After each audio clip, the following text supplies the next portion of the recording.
আসসালামু আলাইকুম। সংবাদে আপনাদের সবাইকে স্বাগতম। প্রথমে থাকছে সংবাদ শিরোনাম। প্রথমেই জানিয়ে দিব, রাতভর ইসরায়েলে ভয়াবহ হামলা করল ইরান, তেল আবিবে বাড়ছে হতাহতের সংখ্যা। এরপরেই জানিয়ে দেব, ইসরায়েলের জন্য অপেক্ষা করছে কঠিন প্রতিশোধ, ঘোষণা দিল ইরান। তারপরেই জানিয়ে দেব, ইরানের সাবেক সর্বোচ্চ ধর্মীয় নেতা আয়াতুল্লাহ আলী খামেনির বদলে নেতানিয়াহুকে চায় ইরান। নেতানিয়াহুর শেষ দেখে ছাড়ার ঘোষণা ইরানের। সর্বশেষ জানিয়ে দেব, এবার হুরমুজ প্রণালী নিয়ে চরম বিপাকে পড়তে যাচ্ছেন মার্কিন প্রেসিডেন্ট ডোনাল্ড ট্রাম্প। ইরান যুদ্ধের দাবার ছক সাজিয়েছে চীন।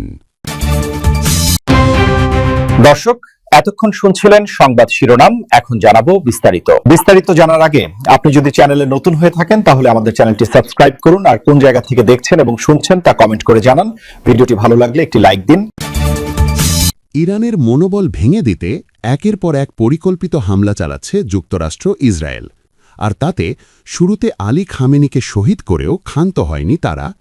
এরপর ইরানের চেয়ে নিজেদের শক্তিশালী প্রমাণ করতে হঠাৎই ইরানের শীর্ষ নিরাপত্তা কর্মকর্তা আলী লারিজানি এবং সোলাইমানকে পরিকল্পিতভাবে হত্যা করে ট্রাম্প ও নেতানিয়াহুর বাহিনী। এই হত্যাকাণ্ডের মাধ্যমে ইরানের মনোবল ভেঙে দিয়ে তাদের দুর্বল করতে চেয়েছিল তারা, কিন্তু তাদের সে আশায় গুড়ে বালি। এই হামলার পর আরও দ্বিগুণ প্রতিশোধে যুক্তরাষ্ট্র ইসরায়েলের উপর হামলা শুরু করেছে সাহসী মুসলিম দেশ ইরান। চলমান যুদ্ধের মধ্যেই ইরানের প্রধান নিরাপত্তা কর্মকর্তা আলী লারিজানি ও সোলাইমানিকে শহীদ করাটা মোটেই মেনে নেয়নি ইরান। ইরানের পররাষ্ট্রমন্ত্রী আব্বাস রাকচি এ নিয়ে বলেছেন যে ইরানের মনোবল এতটাই ঠুনকো নয় যে কোনো একক নেতা বা কর্মকর্তার হত্যা দেশের ব্যবস্থাকে নাড়িয়ে দিতে পারবে। আর সেই ধারাবাহিকতায় এই দুই শীর্ষ নেতার হত্যার প্রতিশোধ নিতে ইতোমধ্যে ইসরায়েলের রাজধানী তেলাবিব থেকে শুরু করে বেইজমাস দখলকৃত জেরুজালেমে আঘাত হানে ইরানি বাহিনী। এছাড়াও তাদের গুরুত্বপূর্ণ রেল স্টেশন ও অস্ত্র কারখানাও গুড়িয়ে দেয় তারা। এছাড়াও ইরানের বিপ্লবী গার্ড বাহিনী IRGC জানিয়েছে, লারিজালের মৃত্যুর প্রতিশোধ হিসেবে তেলাবিব শহরে 100টিরও বেশি লক্ষ্যবস্তুতে হামলা চালানো হয়েছে। আর এতে হতাহত হয়েছে 2 শতাধিক ইসরায়েলি। অপারেশন ট্রু প্রমিস 4-এর 61তম ধাপে এসব হামলা চালানো হয় বলে জানিয়েছে তারা। বহু ওয়ারহেড বিশিষ্ট খোররাম শাহ 4 ও কদর ক্ষেপণাস্ত্রের পাশাপাশি এমাদ ও খেইবার শেখান প্রজেক্টেল ব্যবহার করে লক্ষ্যবস্তুতে হামলা চালানো হয়েছে। এছাড়াও এই তীব্র ও দ্রুতগতির হামলায় খোররাম শাহ 4 ও কদর ক্ষেপণাস্ত্র দখলকৃত ভূখণ্ডের কেন্দ্রস্থলে 100টির বেশি সামরিক ও নিরাপত্তা স্থাপনায় কোনো বাধা ছাড়াই আঘাত এনেছে। আর তাতে 230 জনেরও বেশি ইসরায়েলি নিহত বা আহত হয়েছে বলে জানিয়েছে বিপ্লবী গার্ড বাহিনী। এদিকে ইসরায়েলের রাজধানী তেলাবিব ছাড়াও দখলকৃত নগর আল কুদস, হাইফা বন্দর নগরী, প্রযুক্তি কেন্দ্র বেয়ারশেবা এবং নেগে মরুভূমি সহ বিভিন্ন সংবেদনশীল ও কৌশলগত স্থাপনাকে লক্ষ্য করে হামলা চালিয়েছে ইরান। এছাড়াও কাতার, বাহরাইন, সংযুক্ত আরব আমিরাত, কুয়েত ও সৌদি আরবে অবস্থিত মার্কিন সামরিক ঘাঁটিগুলোতেও এই প্রতিশোধমূলক হামলা চালিয়ে যাবে বলে জানিয়েছে IRGC। এবার শত্রুর বিরুদ্ধে প্রতিশোধের ঘোষণা দিল ইরান। এই ঘোষণার ভেতরে শুধু ক্রোধ নয়, লুকিয়ে আছে প্রতিজ্ঞা। এমন এক প্রতিজ্ঞা যা বলছে, এই যুদ্ধের হিসাব শেষ না হওয়া পর্যন্ত থামবে না তেহরান। ব্রিটিশ সংবাদ মাধ্যম BBC জানাচ্ছে, ইরানের শীর্ষ নিরাপত্তা কর্মকর্তা আলী লারিজানিকে হত্যার পর দেশটির সামরিক নেতৃত্ব সরাসরি প্রতিশোধের পথে হাঁটছে। ইরানের সেনাপ্রধান আমির হাতামি স্পষ্ট ভাষায় জানিয়েছেন, এই রক্তের হিসাব নেওয়া হবে, এমন ভাবে নেওয়া হবে যা শত্রুদের জন্য হবে দৃষ্টান্ত। এটা কোনো সাধারণ হুমকি নয়, বরং একটি রাষ্ট্রের অবস্থান। হাতামি আরও বলেছেন, যুক্তরাষ্ট্র ও ইসরায়েলের বিরুদ্ধে জবাব দেয়া হবে উপযুক্ত সময় ও যথাযথ স্থানে। অর্থাৎ ইরান আবেগে নয়, পরিকল্পনায় বিশ্বাস করে। তারা জানে কখন আঘাত করতে হয়, কোথায় আঘাত করলে সবচেয়ে বেশি প্রভাব পড়ে, আর সেই পরিকল্পনার প্রথম ইঙ্গিত ইতিমধ্যে মিলেছে। ইরানের শক্তিশালী সামরিক সামরিক বাহিনী রেভলিউশনারি গার্ড ক্রপস বা IRGC জানিয়েছে তারা ইসরায়েলের কেন্দ্রীয় অঞ্চলে ক্ষেপণাস্ত্র হামলা চালিয়েছে। এটি কেবল প্রতিশোধ নয়, এটি একটি বার্তা। ইরান আঘাত সহ্য করে চুপ করে বসে থাকার দেশ নয়। এদিকে ইসরায়েল দাবি করছে তারা ইরানের নেতৃত্ব কাঠামোকে লক্ষ্যবস্তু করছে। কিন্তু প্রশ্ন হল, এর ফল কি হচ্ছে? একের পর এক শীর্ষ নেতাকে হারিয়েও ইরান ভেঙে পড়েনি, বরং প্রতিটি আঘাত তাদের আরো ঐক্যবদ্ধ করেছে, আরো দৃঢ় করে তুলেছে প্রতিরোধের অবস্থান। গত কয়েক সপ্তাহে ইরান যাদের হারিয়েছে তারা শুধু ব্যক্তি নয়, তারা ছিলেন রাষ্ট্রের শক্তির প্রতীক। কিন্তু ইতিহাস বলছে এই ধরনের আঘাত ইরানকে দুর্বল করে না, বরং নতুন শক্তি নিয়ে ফিরে আসার পথ তৈরি করে। বিশেষ করে যখন ইরানের সর্বোচ্চ ধর্মীয় নেতা আয়াতুল্লাহ আলী খামেনির মৃত্যুর ঘোষণা আসে, তারপর থেকেই যেন পুরো যুদ্ধই বদলে গেছে। এখন এটি শুধু সংঘাত নয়, বরং ইরানের সম্মানের লড়াই, অস্তিত্বের প্রশ্ন। বিকাশ পেমেন্টে 10,000 টাকার বেশি অফার, শপিং চলছে তো।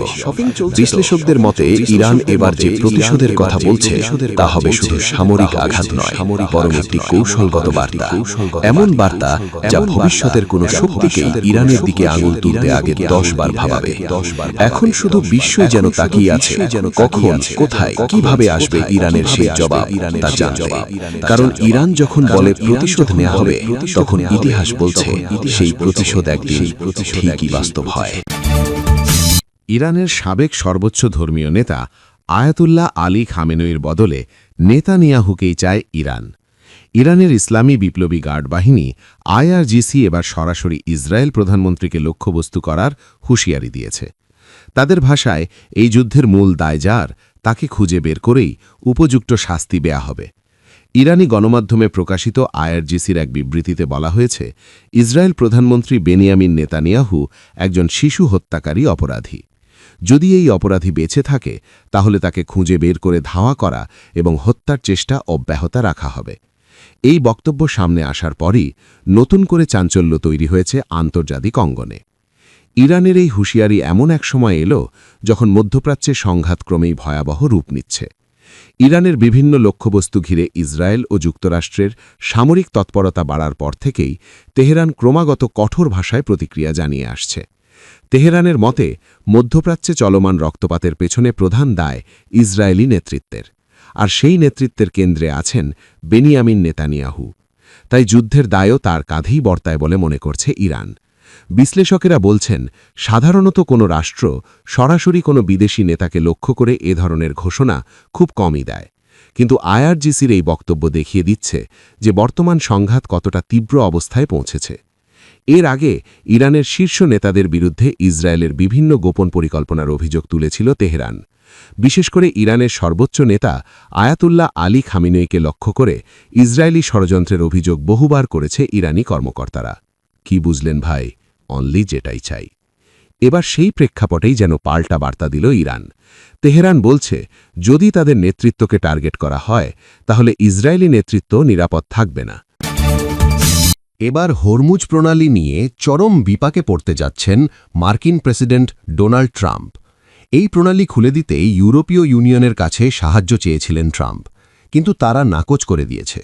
সম্প্রতি ট্রাম্প তার মিত্রদেশ চীন, ফ্রান্স, জাপান, দক্ষিণ কোরিয়া ও যুক্তরাজ্যের কাছে যুদ্ধজাহাজ পাঠানোর আহ্বান করেছিলেন।